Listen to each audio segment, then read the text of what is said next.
नमस्कार. मी अपर्णा कुलकर्णी आणि रोजचंच काही बाही या गप्पांच्या चॅनलमध्ये तुमचं सगळ्यांचं मी मनापासून स्वागत करते. आज मी अगदी ठरवून आनंदी आहे. तुम्हाला वाटेल हे असं कसं असतं? ठरवून कसं कोण आनंदी असतं? तर आजचा विषयच तसा आहे आणि म्हणूनच मी आज ठरवून आनंदी आहे. विषय हा आहे की जीवन गाणे गात राहावे, झाले गेले विसरून जावे, पुढे पुढे चालावे. म्हणजे बघा ना, आपलं जसं जसं वय वाढेल तशी तशी आपली शारीरिक आणि मानसिक अवस्था ही कमकुवत होत चाललेली असते. संवेदनशीलता कमी कमी होत जाते. छोट्या मोठ्या गोष्टीत मिळणारा आनंद कमी व्हायला लागतो, कारण ती उत्सुकता संपलेली असते. त्याच्यामुळे आवर्जून ती उत्सुकता आपल्यामध्ये आणावी की जेणेकरून आपल्याला छोट्या छोट्या गोष्टींमधून आनंद मिळेल. पण असं होत नाही. मग छोट्या छोट्या गोष्टींची चिडचिड वाढलेली असते आणि मग एखादी अ, घटना अशी घडते की आपलं पित्त वाढतं. जसं की आपल्या घरातल्या तरुण मंडळींना हॉटेलमध्ये जावंसं वाटतं, पण आपल्याला शारीरिक काहीही हालचाल नसल्यामुळे अपचन होत असतं आणि मग आपल्याला असं वाटतं की हे काय हॉटेलचं बाहेरचं खायचंय. नेहमी खाऊ नये, जंक फूड खाऊ नये, हे सगळं मान्य असलं तरी कधीतरी बदल म्हणून तरुण पिढीला बाहेर जावंसं वाटत असेल तर त्यांच्याबरोबर हसत आनंदाने आपणही नुसतं जायला काय हरकत आहे, जाऊन बाहेर जाऊन ज्यूस घ्यायचा, जास्त काही खाऊ नका. पण आम्हाला नाही बाई असं आवडत, आम्हाला कसं घरचंच आवडतं, असं म्हणण्याची गरज नाही आहे, हे मला वाटतं. म्हणून मी आज अगदी ठरवून आनंदी आहे. आणि मग फॅशनेबल गोष्टींकडे पाहून नाक मुरडून आमच्या वेळी नव्हती बाई असली थेरं, हे असं काहीतरी म्हणण्यापेक्षा त्या गोष्टींचा आपल्या बाबतीत जरी आपण स्वीकार नाही केला तरी आजची पिढी त्यांना जसं हवं तसं वागणार आहे आणि त्यांना जसं हवे ते कपडे घालणार आहे, त्याचा स्वीकार आपण केला, त्यांच्यामध्ये ती उत्सुकता आपण दाखवली, तर मला असं वाटतं की त्या गोष्टींचा त्रास आपल्याला कमी होईल.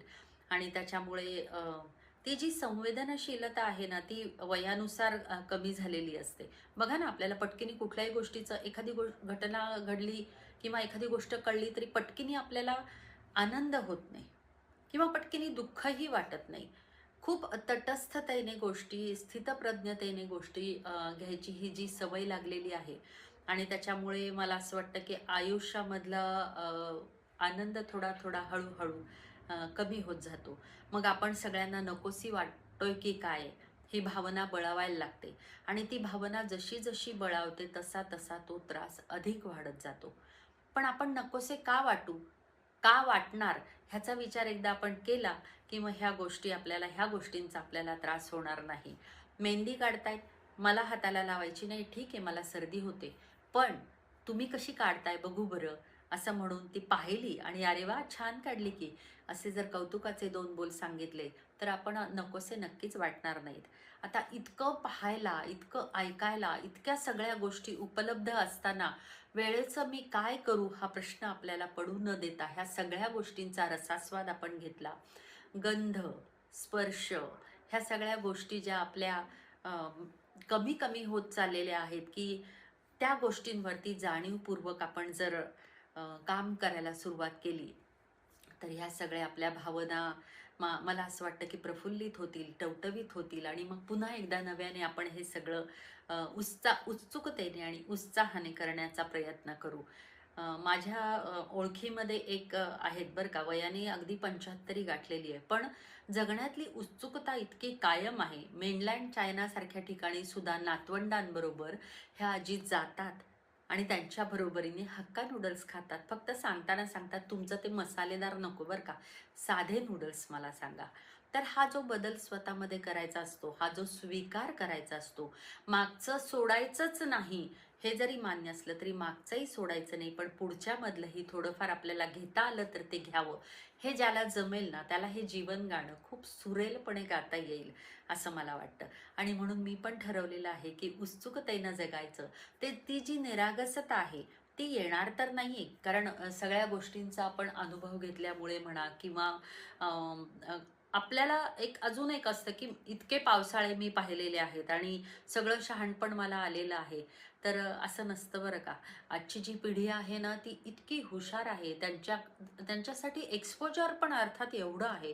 इतकं त्यांना माहिती मिळते आणि इतके अपडेट असतात ते, की जर एखादी गोष्ट आपल्याला माहिती नाहीये, तर ती माहिती नाही हे सांगण्यासाठी कमीपणा आपण वाटू द्यायचा नाही. आणि जर एखादा समोरचा सांगतोय तर ते शिकण्याची तयारी आपली असली पाहिजे. आपण फक्त वयाने मोठे झालेलो आहोत. सगळ्याच बाबतीत मोठेपण नाहीये, ते कधीही येत नाही. तर ते थोडंसं आपण एकदा स्वीकारलं, की मग पुढच्या गोष्टींचा त्रास कमी होतो, अहंकार कमी होतो, की मी पाहिले 4 पावसाळे, तुझ्यापेक्षा मला जास्त कळतं म्हणून मी सांगेन तेच तू ऐकलं पाहिजेस. हा अहंकार पण आपण थोडासा सोडला पाहिजे. संसारामध्ये मुलं मोठी होत आहेत तसा त्यांचा हात सोडला पाहिजे. मागे उभं नक्की राहिलं पाहिजे, पण हात थोडासा सोडून दिला पाहिजे. अमुक एकच भाजी करा, अमुक एकच चटणी करा, हा आग्रह आता न ठेवता ते काय करतील त्याला, "अरे वाह! हे पण छान आहे की" असं म्हणण्याची थोडीशी तयारी, म्हणजे स्वीकार करण्याची थोडीशी तयारी आपण ठेवली पाहिजे. गाणी ऐकली पाहिजेत. YouTubeवरती किती छान-छान गोष्टी असतात.